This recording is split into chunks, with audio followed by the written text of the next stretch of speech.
in Cross River State, like with a few other states, we're seeing parents, caregivers vaccinated against COVID-19 while the polio immunization is also ongoing for their children. Is this a sort of national policy?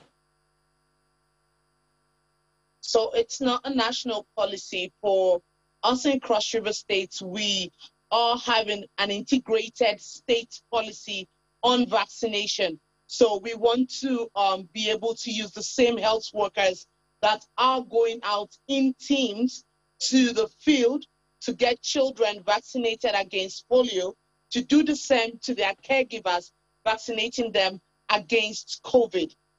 Really, we are looking at that integrated model because we want to be able to handle other diseases, not just COVID.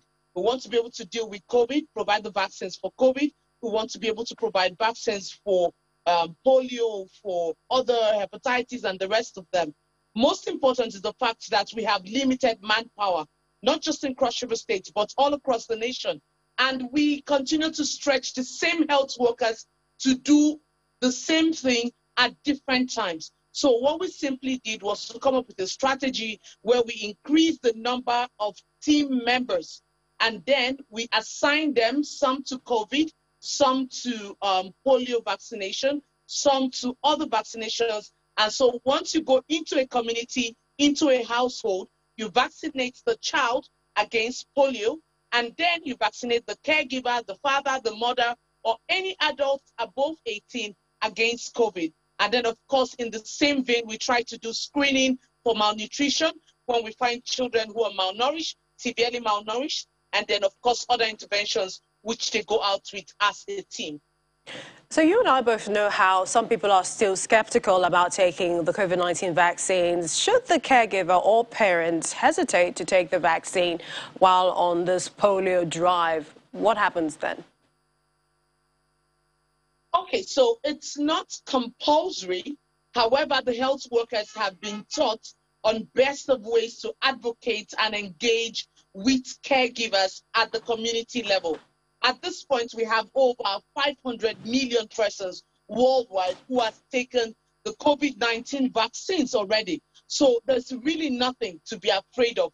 It's just like any other vaccine that have been brought to the community. It's safe and it's free. And so you have nothing to worry about. We've given over 100,000 persons in Cross River State different types of COVID vaccines, and we've not had one severe adverse effect following that vaccination. So there's no need at all to be worried about the COVID vaccine. And we're happy that caregivers are responding positively and they are taking the vaccine. And this is helping us, really, it's helping us to gain grounds, because stretching the same health worker to go to this house today to give polio, and then go back tomorrow to give COVID, and then go back next tomorrow to carry out screening for malnutrition, it's really what you don't want to do. And at this point, the integration method of vaccination as well as other health services is really proving to be very, very effective.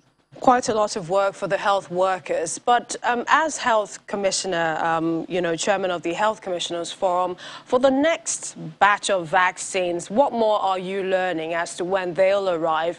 Also, we haven't heard much about the Johnson & Johnson vaccines being distributed to states. What can you tell us about that? Okay, so a lot of lessons have been learned.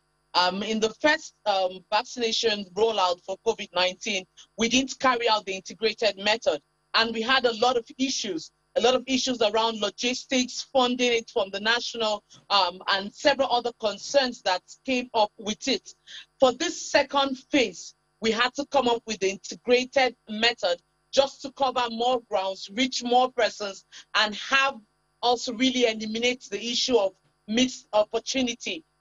For the next phase, we believe that lessons that we've learned from this, with, of course, the ability to manage logistics and the cold chain system better, even with the introduction of the ultra cold and chain system across the state, we will do lots better with other vaccines. For the Johnson & Johnson, we're still waiting for them to be distributed to states. I don't think it's done with the pharmacovigilance at the NAFDAC level.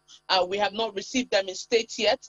But like they said, it's not just for anybody or everybody. This will be used in places that are actually very hard to reach. It will equally be used in places that have security challenges, so that once the health workers go in once, they can just give one shot and they leave. And of course, some special group, like maybe the military and the rest of them, that are out there in the field that would be requiring the Johnson & Johnson. For the rest of us, I think we would be good taking the AstraZeneca vaccine and, of course, the Moderna, which is everywhere. For me, I took the AstraZeneca and I'm doing just fine. I didn't have any form of adverse effect following vaccination. All right, we appreciate your time always on the program. Cross River Commissioner for Health, Dr. Betta Edu, also National Chairman of the Health Commissioners Forum. Many thanks for joining us on the program.